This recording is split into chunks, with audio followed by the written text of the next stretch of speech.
Ernakulam seat നിഷേധിച്ചതിൽ അതൃപ്തി അറിയിച്ച കെ.വി. തോമസിനെ ലക്ഷ്യമിട്ട ബി.ജെ.പി.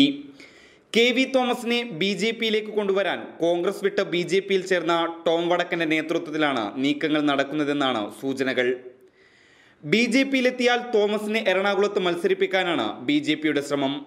എന്നാൽ ബി.ജെ.പി നേതൃത്വത്തിനോട് കെ.വി. തോമസ് ഇതുവരെ വ്യക്തമായി പ്രതികരിച്ചിട്ടില്ലെന്നാണ് വിവരങ്ങൾ. കെ.വി. തോമസ് ബി.ജെ.പി പാളയത്തിലെത്തിയാൽ ഹൃദയത്തോട് ചേർത്തു നിർത്തുമെന്നാണ് ബി.ജെ.പി നേതാവ് എ.എൻ. രാധാകൃഷ്ണൻ പറഞ്ഞത്. എന്നാൽ കെ.വി. തോമസിനെ അനുനയിപ്പിക്കാൻ ദേശീയ അധ്യക്ഷൻ രാഹുൽ ഗാന്ധി മുകുൾ വാസ്നിക്കിനെ ചുമതലപ്പെടുത്തിയിട്ടുണ്ട്. കൂടാതെ സോണിയാഗാന്ധി അടക്കമുള്ള മുതിർന്ന നേതാക്കൾ ഇന്ന് തോമസുമായി കൂടിക്കാഴ്ച നടത്തും.